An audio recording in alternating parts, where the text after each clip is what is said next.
여러분들은 올 한 해를 돌아볼 때 어떤 해라고 이야기할 수 있나요? 한 단어로 표현한다면 어떤 한 해인 것 같나요? 저는 개인적으로, 그냥 저 개인적으로는 올 한 해를 돌아봤을 때 이 오늘 설교의 제목처럼 부르심이라는 단어가 좀 생각이 났습니다. 하나님께서 나를 어떻게 사용하셨는가, 또 어떤 곳으로 부르셨는가, 이런 묵상을 참 많이 했던 것 같습니다. 이 말씀을 우리가 에베소서 말씀 전체를 좀 돌아보면서 또 새해를 맞이하면서 정말 하나님의 부르심에 대해서 한번 우리가 묵상해 보기를 원합니다. 그래서 특별히 우리가 내년 한 해를 어떻게 맞이해야 될지 오늘 노트에 보시는 것처럼 딱 두 가지로 한번 나누고 싶습니다. 우리가 방금 읽은 이 구절 1장 10절은 에베소서의 중심 구절이라고도 할 수 있습니다. 왜 그러냐? 하나님의 계획에 대해서, 원대한 계획에 대해서 있어요. 그의 계획이 10절을 다시 한번 보시면 하늘과 땅에 있는 모든 것을, 모든 만물을 그리스도 안에 그분을 머리로 하여 통일시키는 거라 이야기하고 있어요. 제가 이미 설교했지만 이걸 좀 풀이하면 때가 차면, 때가 되었을 때, 언젠지 모르겠지만 하나님의 때에, 그때가 되면 언젠가 모든 만물이 그리스도의 다스림 안에서 다 회복이 될 거다라는 말씀이에요. 그것이 하나님의 원대한 계획입니다. 그런데 더 중요한 것은 에베소서에서 이 계획이 무엇인가 라기보다는 더 중요한 것은 이 계획이 나와 무슨 상관인가 라는 거예요. 그 다음 1장 5절 9절 한번 보시면 노트에 이렇게 적혀 있어요. 하나님은 하나님의 기뻐하시는 뜻을 따라 예수 그리스도를 통하여 우리를 하나님의 무엇으로 삼으시기로? 자녀로, 혹은 원어를 좀 풀어서 보면요, 양자로 삼으시기로 예정하신 것입니다. 하나님의 원대한 계획이 있는데요, 예수 그리스도 안에서 모든 만물이 다스림 하에 회복이 되는 그의 원대한 계획이 있는데 그게 나와 무슨 상관인가? 오늘 구절을 보니까 하나님께서 저와 여러분들을 그의 자녀로, 원어로 보면 양자예요. 입양된 자녀. 이미 설교했기 때문에 간단하게만 설명드리면 그 당시의 입양은 지금과는 달랐습니다. 그냥 부모가 없어서 입양한 것이 아니라 오히려 그 가문을 위해서, 그 집안을 위해서 특별한 목적을 가지고 입양한 거예요. 그래서 11절 넘어가 보시면 이 양자라는 표현이 조금 바꿔 이렇게 표현되고 있습니다. 하나님은 그리스도 안에서 우리를 무엇으로 삼으셨다고요? 상속자로. 이게 입양의 목적이었어요. 그 당시에 그 집안을 이어갈 수 있는 상속자를 세우면서 때로는 입양도 했어요. 하나님께서는 그 원대한 계획 속에 저와 여러분들을 그분의 자녀로, 양자로, 상속자로 삼으셨다는 내용이에요. 달리 말하면 그분의 원대한 계획 가운데 저와 여러분들을 부르셨다는 말씀입니다. 우리가 전혀 상관이 없는 계획이 아니라 저와 여러분들을 다 하나같이 초대하여서 이 계획을 이루도록 부르셨다는 말씀이에요. 그런데 에베소 2장에 넘어가 보면요, 우리가 그냥 하나님께 부름받은 것이 아닙니다. 어떻게 부름을 받았는가? 2장 1절에서 3절 말씀 좀 길지만 우리 한 목소리로 함께 읽도록 하겠습니다. 시작. 여러분도 전에는 허물과 죄로 죽었던 사람들입니다. 그때의 여러분은 허물과 죄 가운데서 이 세상의 풍조를 따라 살고 공중의 권세를 잡은 통치자, 곧 지금 불순종의 자식들 가운데서 작용하는 영을 따라 살았습니다. 우리도 모두 전에는 그들 가운데에서 육신의 종육대로 살고 육신의 마음이 원하는 대로 행했으며 나머지 사람들과 마찬가지로 날 때부터 진노의 자식이었습니다. 여러분, 이 세 구절 안에 어떤 게 담겨 있나요? 1절에 본 것처럼 우리가 과거에, 이전에는 죄와 허물과 죄로 죽었던 자들이라고 설명하고 있어요. 이 말은 그냥 죽었다, 육신적으로 죽었다가 아니라 사실 영적으로 죽었다. 달리 말하면 이 땅 가운데 우리가 살면서 살고는 있지만 허물과 죄 가운데 살았다라고 이야기하는 거예요. 이 땅을 통치하는 그 악한 영을 따라서 또 내 안에 있는 이 죄의 본성을 따라 살았다. 그래서 3절 마지막에 보면 진노를 마땅히 받을 수밖에 없는 자들이었다고 표현하고 있어요. 그랬던 우리를 하나님께서 저와 여러분들을 부르신 겁니다. 우리가 잘나서가 아니라 능력이 있어서가 아니라 하나님께서 우리를 은혜로 구원해 주셔서 부르신 거예요. 그래서 4절에서 6절 우리가 다 읽지 않겠지만 이렇게 표현하고 있어요. 4절에 보면 첫 단어가 뭐죠? 그러나. 그랬던 우리, 과거에 허물과 죄로 죽었던 우리가 그러나 이제는 어떠한 자들이 되었는가? 5절에 보면 범죄로 혹은 허물로 죽은 우리를 그리스도와 함께 살려주셨어요. 6절에 보니 하나님께서 그리스도 예수 안에서 우리를 그분과 함께 살리시고 일으키시고 죽었던 우리를 다시 살게 하신 거예요. 여기서 다시 사는 생이란 그저 새로운 생명이 아니라 새로운 목적을 이야기하는 거예요. 우리가 이전에는 죄와 허물 가운데 내 뜻에 따라 내 욕심을 따라서만 살았다면 이제는 새로운 부르심 가운데 새로운 목적을 우리에게 주셨다는 겁니다. 그래서 7절에 보면 우리를 구원해 주신 이렇게 표현해요.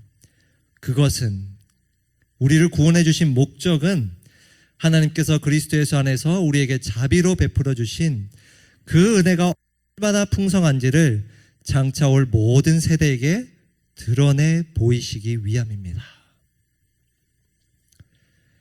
여러분, 우리가 하나님께서 나를 구원해 주셨다라고 이야기했을 때 이 목적을 잊어서는 안 됩니다. 구원이라는 것은 단순히 죄의 형벌로부터 자유로워지는 게 아니에요. 물론 그것도 포함되지만 구원은 죄에서부터 자유되는 것 동시에 나에게 이제 새로운 목적 혹은 새로운 부르심이 주어지는 거예요. 7절에 나오는 이 내용은 하나님의 원대한 계획을 이야기하는 거예요. 저와 여러분을 통해서 하나님의 그 은혜가 얼마나 풍성한지를 세상에 보이라. 그 목적을, 그 새로운 부르심을 우리에게 주신 겁니다. 하나님의 부르심과 구원은 뗄래야 뗄 수 없는 사실 하나예요. 하나. 자, 그런데 우리가 이런 질문을 한번 해봐야 됩니다. 여러분, 지난 한 해 동안 하나님 부르심대로 살았나요? 아니, 부르심대로 살았기 전에 부르심을 기억하며 살았나요? 부르심이 있었음을 깨달으며 인지하며 살았나요? 많은 경우 저도 그렇지만 우리는 하나님의 부르심을 잊고 살아갈 때가 너무 많은 것 같아요. 근데 왜 그런가? 에베소서 3장에서 우리가 살펴볼 수 있는데요. 3장 1절은 이렇게 시작합니다. 그러므로 이방 사람 여러분을 위하여 그리스도 예수의 일로 갇힌 몸이 된 나 바울이 말합니다. 제가 3장을 설교할 때 설명드렸지만 3장 1절에서 14절까지는 사도 바울이 갑자기 편지의 내용과 전혀 다른 이야기를 합니다. 그런데 이렇게 시작해요. 자기를 소개할 때 예수 그리스도의 종, 이런 표현이 아니라 갇힌 몸이 된 나, 수감자라는 거예요. 실제로 감옥에 지금 있어요. 사도 바울은 지금 감옥에서 이 편지를 쓰는 거예요. 그리고 감옥에 있는 그의 지금 시간들을 이렇게 13절에 또 표현하고 있어요. 여러분을 위하여 당하는 나의 무엇을 보고서? 환난을 보고서. 내가 당하는 환난은 여러분에게는 영광이 됩니다. 자기의 지금 이 시간들을 환난 혹 고난이라고 표현하고 있어요.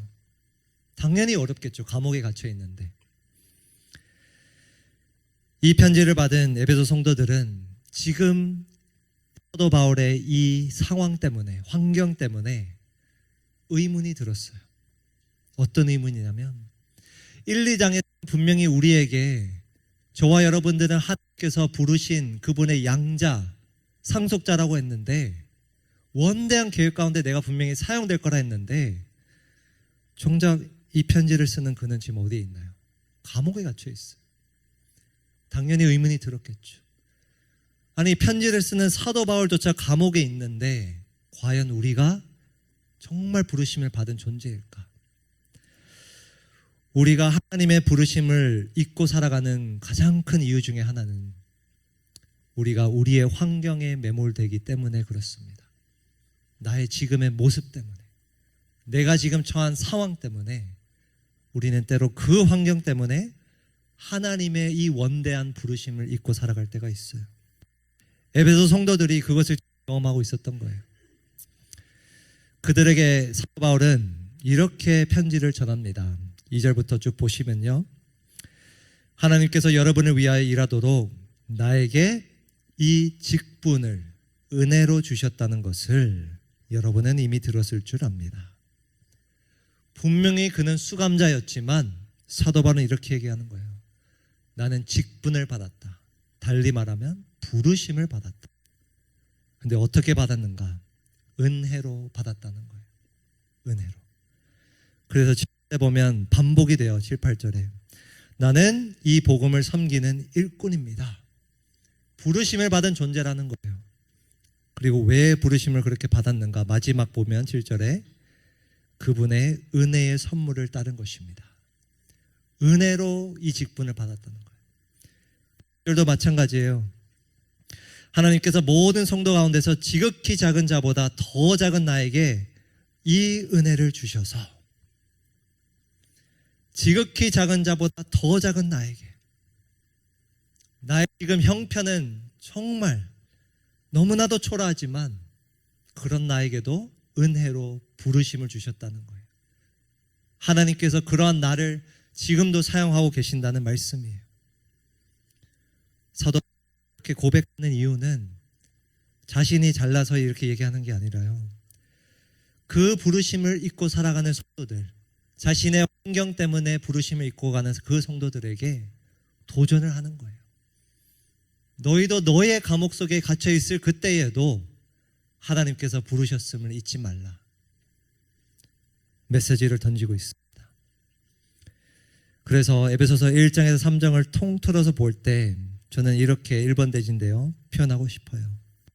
나의 환경이 아닌 하나님의 부르심을 바라보라. 나의 환경이 아닌 하나님의 부르심을 바라보라. 여러분, 우리가 죄에서 구원을 받을 때, 영원한 생명을 받을 때 은혜로 받습니다. 오직 은혜로. 그런데 우리의 부르심도 마찬가지예요, 여러분. 우리의 그 부르심도 은혜로 받는 거예요. 내 환경, 내 처지, 지금 내 상태, 상황에 따른 것이 아니라 오직 하나님의 은혜로 부름을 받는 것입니다. 여러분이 한 해를 돌아볼 때 만약에 내가 하나님의 부르심을 전혀 인지하고 잊지 못했다, 내가 부르심 받은 존재라는 것을 잊으며 살아갔다라고 대답하신다면 오늘 이 말씀을 꼭 붙드시길 바랍니다. 여러분들이 지금 어떠한 상황 가운데 있을지라도, 특별히 이 청년의 때에 내일조차 내 미래를 모르는 이 상황 가운데 있을지라도 하나님은 저와 여러분들을 은혜로 부르신 줄 믿습니다. 그 부르심을 우리가 기억하며 붙들어야 돼요. 내가 어떠한 처지에 있어도, 내 앞길이 막막해도 하나님께서는 저와 여러분들을 지금도 사용하고 계십니다. 저는 이번 수련의 주제가 하나님의 부르심인 것이 정말 우연이 아닌 것 같아요. 너무나도 놀랍게도 저도 한 해 동안 이런 단어를 가지고 묵상했었는데 전혀 그 강사님과 소통을 하지 않았거든요. 그저 부탁만 했어요. 목사님 기도해 보시고 먼저 한번 주제가 있다면 알려주세요. 그런데 제 카톡으로 이렇게 날라온 거예요. 주제 땡땡 하나님의 부르심. 저는 정말 하나님께서 한 해 동안 우리에게 에베소서 말씀을 주고 또 이번 수련회 때 하나님의 부르심이라는 주제로 말씀을 주는 것이 우연이 아니라고 믿습니다. 지금 이 청년의 때에도 내가 내 정말 직장조차 구하고 있지 못하는 이때에도, 내 뜻대로 대학을 못 가고 전공을 가지지 못하는 이때에도 하나님께서는 저와 여러분들을 그의 상속자로 부르셨다는 거예요. 내가 어디에 있어도. 정말 우리가 이 하나님의 부르심을 바라보며 내년 한 해, 이 한 해 동안 승리하기를 원합니다. 내 환경에 매몰되지 않고 정말 그 원대한 부르심을 바라보며 나아가는 우리가 되길 주님의 이름으로 축복합니다. 에베소서 1장 3장까지는 하나님의 부르심 또 원대한 계획에 대한 이야기라면 4장에서 6장은 우리가 어떻게 그 부르심을 살아낼 수 있는가에 대한 이야기였어요. 4장에서 6장을 크게 세 가지로 나눌 수 있을 것 같아요. 4장은 교회, 여러분들 그 노트에도 있지만 교회에 대한 내용이고요. 5장은 세상이에요. 세상에서 우리가 어떻게 살아낼 수 있을까. 또 마지막 5, 6장은 가정에 대한 내용이었어요. 교회와 세상과 가정에서 우리가 어떻게 그 하나님의 부르심대로 살아갈 수 있을까에 대한 내용이었어요. 많은 이야기가 있었지만 간략하게만이라도 하나씩만 우리가 살펴보기 원합니다. 4장 7절 우리 한 목소리로 함께 읽습니다. 시작. 그러나 하나님께서는 우리 각 사람에게 그리스도께서 나누어 주시는 선물의 분량을 따라서 은혜를 주셨습니다. 교회에 대해서, 교회 안에서 우리가 하나님의 원대한 계획, 그 부르심 따라 어떻게 살아갈 수 있을까, 많은 내용이 있었지만요, 저는 딱 하나를 나누고 싶어요. 그것은 바로 사역이에요. 사역. 7장에서 방금 읽은 것처럼 각 사람에게 하나님 선물을 주셨다 했어요. 은혜로 선물을 주셨다. 이건 뭐냐면 은사예요. 우리가 사역을 감당할 수 있도록 하나님께서 다 저와 여러분에게 특별한 은사를 주셨다는 거예요. 그래서 11절에 보면 어떤 사람은 사도, 어떤 사람은 예언자, 또 어떤 사람은 복음 전도자 등등이 나와요. 이거는 교회 리더십에 대한 내용인데 왜 교회에 그 리더십들을 허락하셨는가? 12절에 보시면 성도들을 준비시켜서, 달리 말하면 원어를 보면요, 훈련시켜라는 단어예요. 훈련시켜 봉사의 일을 하게 하고 사역을 하게 한다는 거예요. 우리가 그 하나님의 부르심을 따라 이 교회 안에서는 어떻게 살아갈 수 있는가?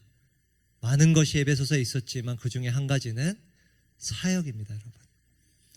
우리가 나의 은사로 이 교회 안에서 그 은사대로 움직이는 거예요. 사역하는 거예요. 그것이 이 교회를 세우고 더 궁극적으로 나아가 보면요, 하나님의 원대한 계획을 이루는 방편입니다. 여기서 사역이라는 것은 대단한 일을 말하는 게 아니에요, 여러분. 봉사의 일이라는 번역처럼 작은 봉사도 다 포함되는 사역이에요. 내년 한 해는 정말 우리 청년부가 다 같이 움직이는 그런 공동체가 합니다. 오늘 이 앞에 대표적으로 나와서 감사 인사를 받은 자들도 있지만 정말 모두가 있는 그 자리에서 함께 그 은사로 사역하길 원합니다. 자, 교회 안에서는 우리가 은사로 사역하고요, 5장에 넘어가면 세상에서는 우리가 어떻게 하나님의 원대한 계획을 이룰 수 있을까? 7절을 보시면 그러므로 여러분은 그런 사람들과 짝하지 마십시오. 여러분이 전에는 어둠이었으나 지금은 주님 안에서 빛입니다. 빛의 자녀답게 사십시오.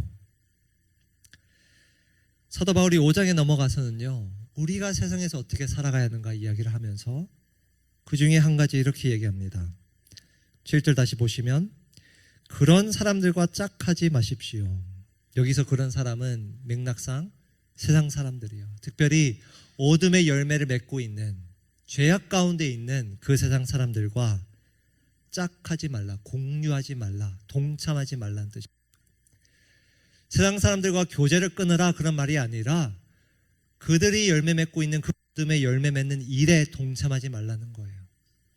그리고 도리어 8절에 보면 빛의 자녀로 살아가라고 이야기하고 있어요.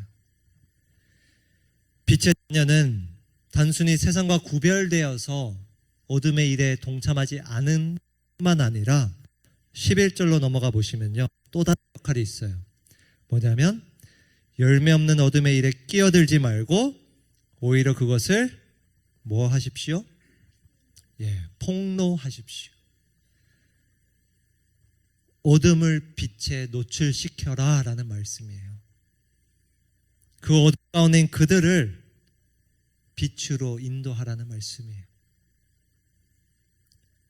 회복하라고, 그 어두운 땅을 회복하라는 말씀이에요. 여러분, 우리가 이 사명대로 살기 위해서는 가장 먼저 내가 먼저 빛의 자녀답게 살아야 돼요.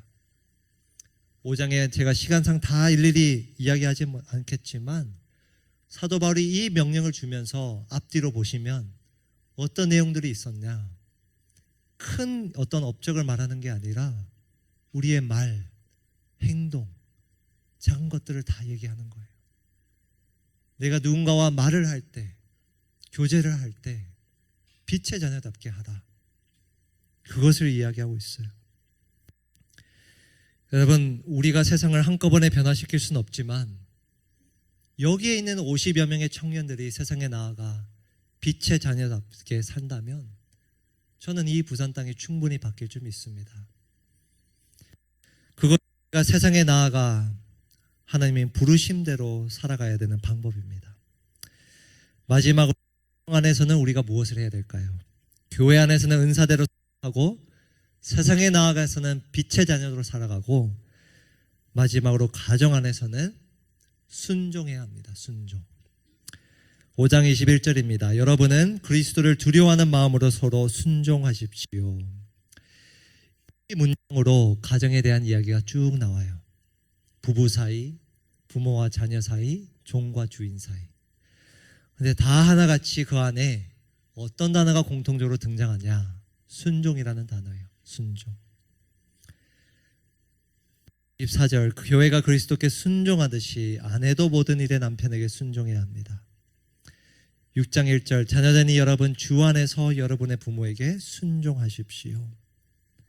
6장 5절, 종으로 있는 이 여러분 두려움과 떨림과 성실한 마음으로 육신의 주인에게 순종하십시오. 순종. 여러분, 왜 이 순종이 강조될까? 단순히 권위 아래에 있는 자가 순종하라는 어떤 명시적인 명령도 중요하지만 큰 틀에서 보면 이것은 무엇을 말하고 있는가? 하나님께서 이 가정 안에 세우신 질서를 존중하라는 말씀이에요. 하나님께서는 교회도 그렇고 가정도 그렇고 한 공동체를 만드실 때, 창조하실 때 그냥 지으신 것이 아니라 그 가운데 질서를 주셨어요. 누군가에게는 그 관계 안에서 권위를 부여하셨어요. 근데 다 5장과 6장을 보면 공통적으로 하나님께서 말씀하시는 바는 무엇인가? 하나님께서 세우신 그 질서를 존중하여, 그 권위를 존중하여 순종하라는 말씀이에요. 자녀된 우리는 부모를 하나님으로 인하여 순종해야 되는 거예요. 하나님께서 가정 안에서 그의 원대한 계획을 이루시는 방법은 어떤 커다란 일이 아니라 순종입니다. 순종. 하나님이 세우신 그 권위에 순종하는 것. 그리고 반대로 그 관계 안에서 권위를 부여받은 자는 하나님의 권위에 순종하는 마음으로 그 권위를 행사하는 거예요.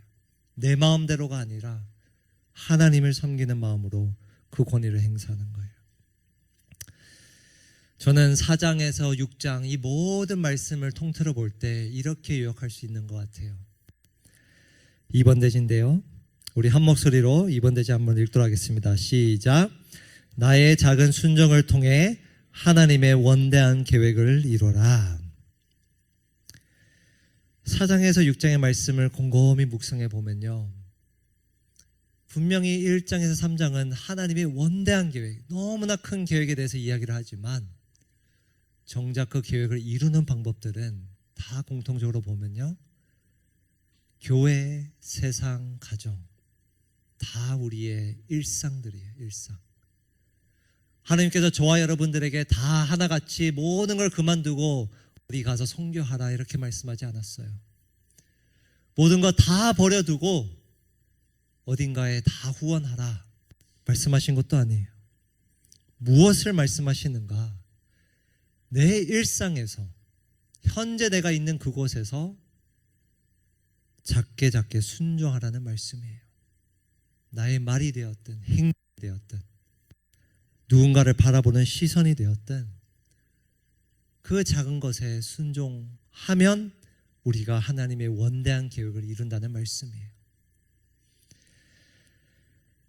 여러분, 이 세상에서 대단한 업적을 남기는 것보다 더 중요한 것은 저와 여러분들이 세상에 나아가 빛의 자녀로 사는 거예요. 빛 혹은 거룩함은 저 멀리 있는 것이 아니라 생각보다 우리 삶에 아주 가까운 곳에 있습니다. 우리의 그 말 한마디, 우리의 그 선택 하나하나, 우리의 시간 사용, 물질 사용, 이 모든 것에 우리가 매일매일 내리는 모든 선택과 순종 속에 하나님의 원대한 계획이 이루어지는 겁니다. 여러분, 한 해를 돌아보며 우리가 어떻게 하나님의 그 원대한 계획을 이루었는지, 그 부르심을 가운데 살았는가 돌아보길 원합니다. 그리고 오늘 이 말씀 앞에서 혹 우리가 작은 일상의 순종을 놓쳤기에, 아니 어쩌면 너무 작은 일이라 그것을 내가 하찮게 여겨서 무시해서 혹 하나님의 원대한 계획을 이루지 못했는가를 좀 돌아보면 좋겠습니다. 여러분, 작은 순종을 통해 하나님이 원대한 계획을, 반대로 우리가 그 작은 순종을 놓칠 때 하나님의 원대한 계획을 놓치는 거예요. 우리가 한 해를, 새로운 한 해를 맞이하며 각자 다 다짐이 있을 거예요. 다 하나같이 빠지지 않는 새해 결단 뭔가요? 다짐, 다이어트겠죠. 여러분, 여러분들이 이 2024년을 맞이하며 새롭게 결단할 때 큰 계획과 목표도 다 세우시지만 정말 이 말씀을 가지고 제가 당부드리고 싶은 것은 이 순종입니다. 한번 여러분들이 이 새해를 맞이하며 이 교회 안에서, 여러분들의 가정 안에서, 또 내가 살고 있는 그 세상에서 그 작은 순종, 내가 무엇을 할 수 있을까? 한번 여러분들이 고민하며 결단하면 좋겠어요. 큰 것이 아니어도 됩니다. 작은 순종을 통해 하나님은 그의 원대한 계획을 이뤄나가세요.